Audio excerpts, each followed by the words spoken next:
Non, est-ce que ça vous est déjà arrivé de regarder la vie d'un couple sur Instagram ou Snap en vous disant: «Mais pourquoi ma relation ne ressemble pas à ça?» Si oui, cette vidéo est faite pour vous.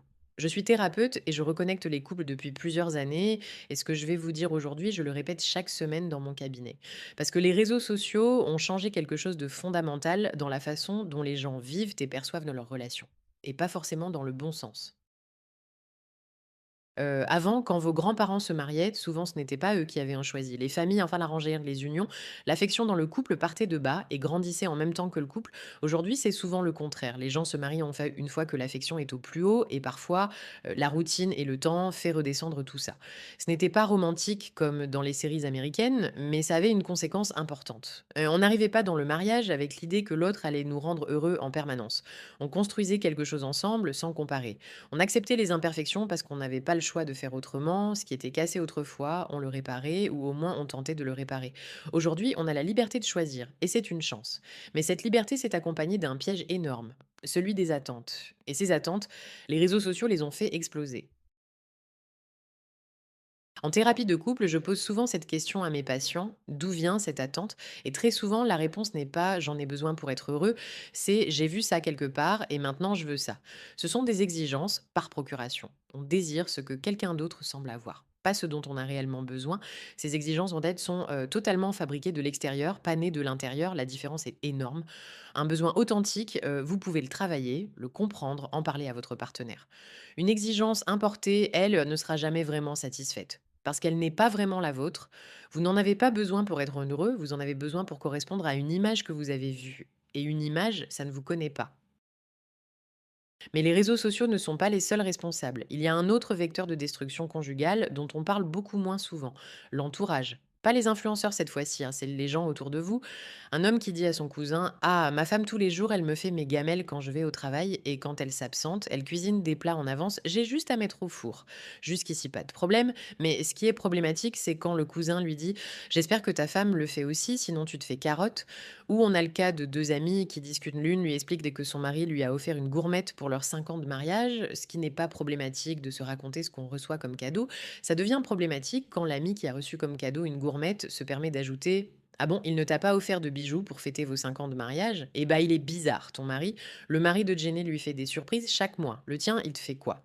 Ce qui est problématique dans tout ça, ce n'est pas de parler de sa vie de couple à ses proches, ce n'est pas de se raconter ce qu'on reçoit comme cadeau, ce que son partenaire fait ou ne fait pas. C'est humain, c'est normal. Le problème, c'est quand l'entourage se permet de porter un jugement catégorique sur un couple dont il ne connaît pas la réalité, quand quelqu'un qui vit dans son propre foyer, avec sa propre organisation, ses propres règles, ses propres codes, se permet de dire à l'autre: «Ce n'est pas normal, tu te fais carotte, ton mari est bizarre», sans jamais avoir vécu une seule journée dans ce couple-là. Parce que ce que l'entourage ne voit pas, c'est l'ensemble. Il voit un cadeau, pas 10 années d'attention quotidienne. Il voit que le mari n'offre pas de bijoux, mais il ne voit pas qu'il est présent à 3 heures du matin quand ça ne va pas. Il voit que la femme ne prépare pas les gamelles, mais il ne voit pas tout ce qu'elle porte par ailleurs. L'entourage juge sur un extrait. Et il oublie que chaque couple a son propre langage, ses propres façons d'aimer, ses propres équilibres. Le vrai danger, ce n'est pas l'avis. Donner son avis à un proche, c'est légitime. C'est même une preuve d'amour parfois. Le danger, c'est la catégoricité, c'est le tu te fais carotte asséné comme une vérité absolue, parce que cette phrase-là, elle ne reste pas dehors, elle rentre dans le foyer, elle s'installe et elle commence à faire son travail en silence, créer du doute, de l'amertume, de la comparaison là où il n'y en avait pas.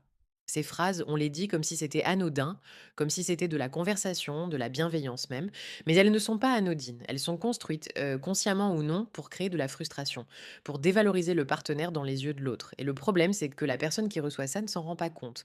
Elle rentre chez elle et elle commence à regarder son partenaire différemment, avec une petite voix dans la tête qui dit: Pourquoi lui ne fait pas ça?» Alors que la question juste serait: Pourquoi est-ce qu'on me monte la tête contre mon mari?» Voici ce que j'explique à mes patients. Quand vous regardez un couple d'influenceurs, vous regardez leur travail. Leur vie de couple, c'est leur produit. Ils ont appris à filmer ce qui fait réagir, ce qui fait rêver, ce qui génère des abonnés et des vues. Ce que vous ne voyez pas, c'est la dispute qui a eu lieu juste avant de filmer la vidéo Journée en amoureux. Ce que vous ne voyez pas, c'est le contrat de marque derrière le dîner aux chandelles. Ce que vous ne voyez pas, c'est le nombre de prises qu'il a fallu pour que la vidéo semble spontanée. Prenez l'exemple du voyage surprise. Une influenceuse dont on ne donnera pas le nom filme la réaction qu'elle a quand son mari lui annonce qu'il l'emmène à Dubaï pour leur anniversaire. La vidéo fait des millions de vues. Les commentaires s'enflamment. Je veux un mari comme ça. C'est ça, un homme capable. Sauf que si vous grattez un peu, et certains l'ont fait, vous découvrez que ce voyage est un partenariat. C'est elle qui a négocié le deal directement avec la marque ou l'office de tourisme. Lui s'est contenté de jouer le rôle du mari romantique devant la caméra. Et cette vidéo, celle qui vous fait rêver, celle qui vous fait comparer votre partenaire, cette vidéo lui rapporte de l'argent en plus du voyage offert. Elle a été payée deux fois, une fois en nature, une fois en monétisation. Et vous, vous avez regardé ça comme si c'était de la réalité.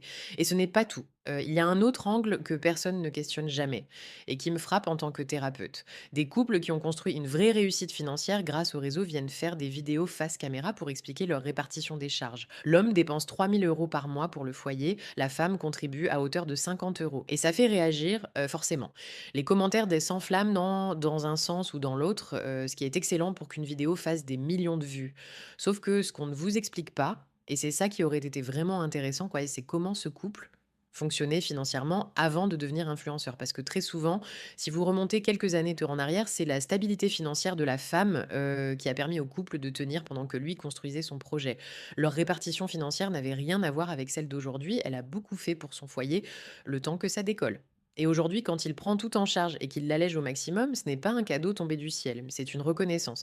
C'est un équilibre qui s'est construit sur des années avec une histoire que vous ne connaissez pas. Mais cette partie-là, on ne la filme pas. Elle ne fait pas assez réagir.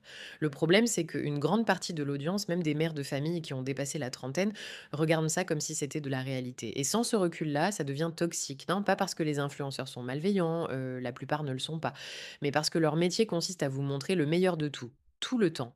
Et personne n'a un meilleur de tout, hein, tout le temps, surtout pas en couple. Vous avez peut-être déjà vu ça?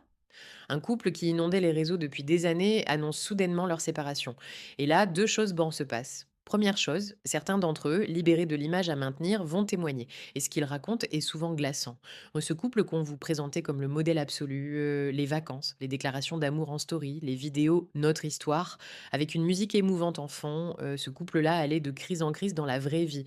Enfin, des disputes violentes, parfois pires, des choses que leur audience n'a jamais vues, parce que ça ne se filme pas, parce que ça ne se montre pas, parce que ça aurait tout fait s'effondrer, bon. Et pendant ce temps-là, vous regardiez leur contenu, en vous disant que votre relation n'était pas à la hauteur. Et il y a un détail financier qui revient souvent dans ces témoignages, post-séparation et qui en dit long. La maison dans laquelle ils tournaient en leurs vidéos, cette belle maison que vous admiriez, ce cadre de vie que vous enviez, appartenait à elle, pas à lui, pas à eux. À elle, et même des fois, ils étaient locataires et se faisaient passer pour les propriétaires. Mais devant les caméras, l'image construite était celle d'un homme qui subvient, qui offre, qui protège. La réalité juridique et financière était tout autre, hein, et personne ne le savait parce que personne ne posait la question. On consommait le produit sans chercher à comprendre ce qu'il y avait derrière l'emballage. Ce n'est pas un cas isolé, c'est un schéma. Des années avant du rêve, une séparation, et soudain la vérité sort. Parce qu'il n'y a plus rien à protéger, plus d'images à entretenir, plus de marques à préserver, et c'est là que vous réalisez que vous avez passé des mois, parfois des années, à vous comparer à quelque chose qui n'existait pas. C'est l'un des sujets, qui revient le plus souvent dans mon cabinet. Une femme me dit: «Lui, il offre des voyages, des voitures, des sacs à sa femme. Pourquoi mon compagnon ne fait pas pareil?» Et je dois lui expliquer quelque chose d'essentiel. L'influenceur en question gagne peut-être 20, 30, 50 fois plus que son compagnon. Ce n'est pas la même réalité. Et ce que l'influenceur ne vous montre pas, c'est les années où ça ne marchait pas. Les années sans revenus stables, les dettes, les doutes. Ce qu'on vous montre, c'est le sommet, pas l'ascension. Comparer votre relation à ça, c'est comme regarder un athlète olympique et reprocher à votre compagnon de ne pas courir aussi vite. Ce n'est pas une question de volonté, c'est une question de contexte, de revenus, de trajectoire de vie. Et il y a quelque chose d'encore plus grave que la comparaison, c'est ce qu'elle produit, la volonté de transformer son partenaire. J'ai eu en consultation un homme qui avait épousé une femme active, ambitieuse, qui travaillait. Il l'avait choisie pour ça, précisément pour ça. Et quelques années plus tard, après avoir enchaîné des vidéos d'influenceuses qui mettent en scène leur vie de femme au foyer épanoui, il est venu en disant: «Elle ne s'occupe pas assez de la maison. Mais attends, c'est toi qui l'as choisie comme ça. Tu ne l'as pas épousée pour qu'elle soit quelqu'un d'autre. Tu as regardé quelques extraits de vidéos et tu as décidé de changer les règles du jeu après le mariage.» L'exemple inverse existe tout autant. Une femme voit une influenceuse expliquer que son mari paie absolument tout, les courses, les sorties, les vêtements, et qu'elle ne sort jamais son portefeuille. Et elle rentre chez elle, reprocher ça à son mari qui touche 1 800 € par mois, qui se lève tous les matins pour aller travailler, qui fait ce qu'il peut avec ce qu'il a. Elle ne lui reproche pas un manque d'amour, elle lui reproche de ne pas être un homme qu'elle n'a pas épousé. C'est une injustice profonde et c'est l'une des choses, on peut dire, les plus destructrices en que je vois passer dans mon cabinet. Maintenant, je veux être juste. Bien sûr que les gens évoluent, bien sûr que les goûts, changent, que les priorités se déplacent avec l'âge, avec les expériences, avec le contexte de vie. C'est humain, c'est normal et ce serait malhonnête de dire le contraire. Moi, vouloir grandir, évoluer, demander à son partenaire de faire des efforts dans une direction, c'est légitime. C'est même sain dans une relation. Mais il y a une différence énorme entre évoluer ensemble et exiger une transformation spectaculaire de l'autre parce qu'on a vu quelque chose sur un écran. En face de vous, il y a un être humain. Pas un personnage à remodeler, pas un avatar qu'on peut reconfigurer selon ses nouvelles préférences. Un humain avec son histoire, sa construction, ses limites, et surtout avec la façon dont vous l'avez choisi. Et c'est là où je veux en venir, parce que c'est peut-être la chose la plus importante de cette vidéo. Le problème commence souvent bien avant les réseaux sociaux. Il commence au moment du choix, parce qu'il y a des gens qui choisissent délibérément un partenaire par défaut, par pression familiale, par peur de la solitude, parce que l'âge avance, parce que c'est pas le grand amour, mais ça ira, et qui, une fois mariés, lui font porter le poids de ce choix. Ils lui font ressentir, jour après jour, qu'il ou elle n'est pas vraiment ce qu'on voulait, que quelqu'un d'autre aurait été mieux, que quelqu'un d'autre ferait plus, serait plus, donnerait plus, et ça, c'est une violence silencieuse. Pas de cris, pas de coups, mais une dévalorisation constante d'une personne qui n'a pas demandé à être un choix par défaut. Alors avant de reprocher à votre partenaire de ne pas ressembler à ce que vous voyez sur les réseaux, posez-vous cette question honnêtement. Est-ce que vous l'avez vraiment choisi, lui ou elle? Ou est-ce que vous avez choisi l'idée que vous vouliez vous faire de lui en espérant qu'il deviendrait quelqu'un d'autre avec le temps? Parce que si c'est le cas, le problème n'est pas sur les réseaux sociaux, il est dans le miroir. Ce que je vois en consultation, c'est des couples qui fonctionnent bien, vraiment bien, mais qui s'auto-sabotent. Parce que l'un des deux passe des heures à scroller du contenu de couple qui semble parfait. Et progressivement, sans même s'en rendre compte, il commence à nourrir une insatisfaction. Pas parce que sa relation est mauvaise, mais parce qu'on lui présente en boucle une version ultra idéalisée de ce que pourrait être une relation. Et cette insatisfaction, si on ne la travaille pas, elle finit par créer de la distance, de la frustration, parfois même une infidélité émotionnelle. Pas parce qu'une autre personne est entrée dans la relation, mais parce qu'une image irréelle est venue s'y installer. Ce n'est pas une question de diaboliser les réseaux sociaux, ce n'est pas non plus de diaboliser les influenceurs. C'est leur métier, hein, et ils le font bien. La question c'est, est-ce que vous avez le recul nécessaire pour consommer ce contenu sans vous en faire du mal? Est-ce que vous faites la différence entre un produit soigneusement fabriqué et une vraie relation imparfaite, humaine mais réelle? La prochaine fois que vous regarderez un couple parfait sur votre écran, posez-vous cette question. Est-ce que je vois leur vie ou est-ce que je vois leur travail? Et la prochaine fois que quelqu'un dans votre entourage vous dira le mari d'une telle fait ça ou la femme d'un tel fait ça, posez-vous une deuxième question. Est-ce qu'on essaie de m'aider ou est-ce qu'on essaie de me frustrer?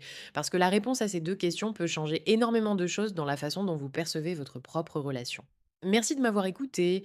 N'hésitez pas à vous abonner et vous exprimer dans l'espace commentaire. Et si vous voulez que j'aborde un thème en particulier, j'ai un emploi du temps très chargé, mais je vais tout faire pour sortir une vidéo tous les 15 jours. Prenez bien soin de vous. Que la paix soit sur vous.